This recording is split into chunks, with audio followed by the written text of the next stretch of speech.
Hey guys, if we reach 1,000 likes, we'll be giving out 2 of our new shirts. All you gotta do is click like, subscribe, and turn on notifications.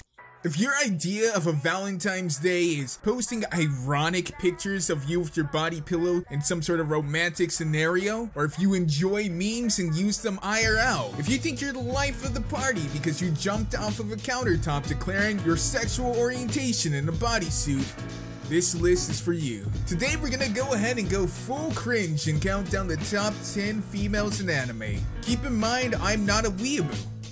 I actually have a life. And so this list is probably gonna be pretty mainstream. So all the kids on /A are probably gonna make fun of me for choosing Mary Sue's and overrated characters from overrated shows.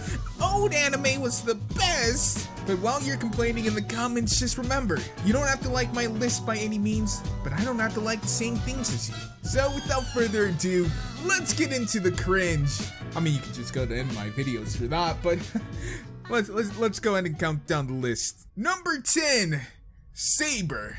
Apparently, she is actually from the King Arthur days, when King Arthur, or apparently King Uther, as it said in the wiki. I'm not sure if that's because of copyright. I don't think King Arthur is copyrighted. He apparently dies, leaving no eligible heir for the throne. Britain enters a period of turmoil, following a great threat of an invasion by the Saxons. That's racist, mate. Merlin soon approaches Sabre, explaining that Britain will recognize her as the king, or I guess queen in this instance, if she's able to pull a certain sword from the stone. It's symbolic of accepting the hardships of the monarch. Look, if you're telling me the hardships of the monarch are being extremely wealthy and well-loved by everyone, sign me up. Those are some hardships that I want. This character is extremely badass, and while I haven't actually finished all of Fate Stay Zero, it's a pretty good show. I actually enjoy the animation and the story. Now, am I some sort of anime reviewer? No, I'm not Digibro, so I'm sure there are things about it that a lot of people hate, probably because of the actionness and how popular it is. Number 9, Haruhi. So what happens when your waifu is literally God, like as in she is literally God and controls the entire universe? Well, she obviously wipes her memory and then goes about life as a normal high school student. Haruhi actually is God in this world, and well, she's bored, so she likes to fuck with things. She eventually starts a club with an Esper and all kinds of other paranormal activity people called the SOS Brigade. This is an amazing show, and Haruhi is a very complex god. Number 8, Tonetta Uzumi. So I often describe this show as the Seinfeld of anime. It's literally a show about nothing. And Tonetta is literally probably you. If you're nerdy enough to actually watch this video, you're probably Tonetta. She is an adorable little waifu character. I believe they're in middle school, so don't get too many depraved ideas, you sickos. But she's obsessed with anime and all things like that. There's countless scenes where she's just parodying another anime. The show itself is literally a show about nothing. It's cute girls doing cute nerdy girl things, and it's great. I also just love her giant green eyes and her just so incredibly impossibly long blue hair. Anime, where your eyes are 90% of your face and your hair is 50% of your body weight.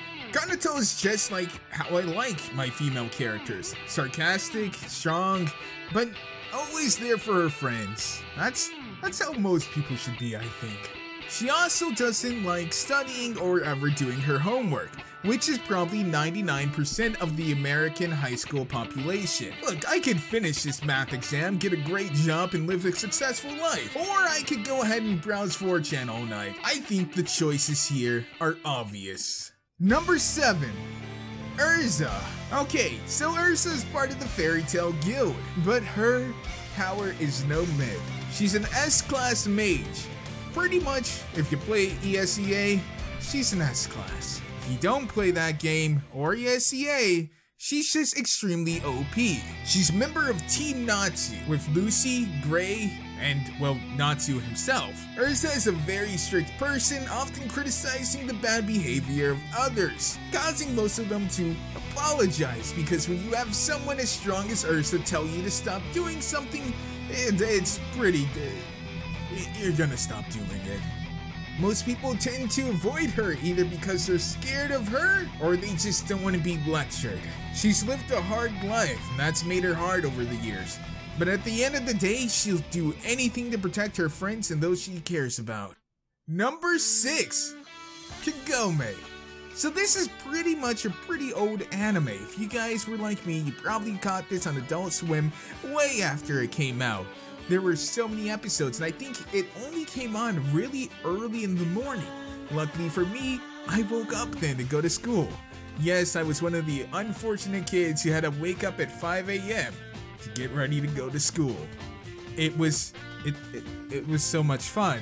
She was born in modern day Japan as a teenager and I was unknowingly born with the legendary, I'm about to butcher this, Shukan no Tama inside of her body until the day of her 15th birthday, when a creature pulled her into the family's sacred well, taking her roughly 500 years back in time. She is literally 500 years back in the past in a sailor girl outfit. Oh Japan, never change. Kagome somehow transfers between modern day and the past without causing some sort of weird butterfly effect, despite literally changing all of history. She goes on all kinds of adventures, but she's no pushover. She herself often uses her own weaponry to take down some of the baddies, all while in an impossibly short skirt. This silky black-haired maiden says fuck body armor as she parades around feudal Japan in a sailor uniform, battling evil demons and other nefarious monsters. Number 5. Ryoko is the primary female protagonist of the series Gurren Lagann. You've probably seen that one around. That's one of the few extremely popular animes that a lot of people don't have a problem saying is good. She wields an extensive array of firearms, just how I like my women to do. Most frequently used is a long-range sniper rifle. Pretty much it's the Baron. She even has a model that can shoot arrows. Ryoko is supposed to be like a teenager, but oh Japan, you're not fooling anyone. She's actually depicted in both the show mentally and physically being a lot older than being a teenager. She goes through a lot and emotionally evolves. The world she lives in is hard, and those who have feelings only set themselves up to be crushed. It takes a certain kind of strength to be able to still open yourself up in a world like that. Number 4, Rabbit. If you guys are like me, you fell in love with Tokyo Ghoul. This was an amazingly done show, and I'm so glad I had the time to watch it. Rabbit often hunts while wearing a rabbit mask, obviously because of her alias. She's a gothic little tomboy, mostly keeping to herself but still having a few close connections. Or really, one close connection. She cares about this person so much, she's willing to make herself extremely sick simply not to offend them by not eating their food. She's an incredible badass, but underneath her tough exterior just lies a squishy little girl. Well, a squishy little girl until you realize that yes, she still does devour human flesh to stay alive. So as squishy as a flesh-eating person who can crush you with a thought is. Number 3, Ravi. Ravi, or Rebecca Lee, also known as Two Hands because of her dual-wielded pistols, despite the fact that dual-wielding pistols would literally turn your accuracy to shit, is the protagonist of the series Black Lagoon. She grew up as a Chinese American in the poverty-stricken Chinatown district of New York City, and was raised by an abusive alcoholic father. One day after fleeing from one of her father's rampages, she was arrested, beaten, and raped by a corrupt police officer. Thank God for New York police.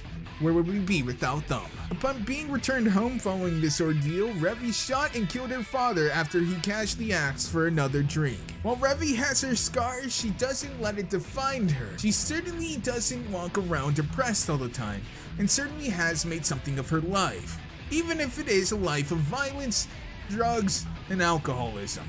She's part of a mercenary company, and with this, she's done a lot of good. I'm not sure why a mercenary decides a tank top and booty shorts is the best outfit for combat and no armor plating at all, but Ravi isn't exactly scared of no bullets, nor is she scared to get her hands physically dirty and beat the shit out of people, like someone dressed as a maid. Number 2, Ryoko.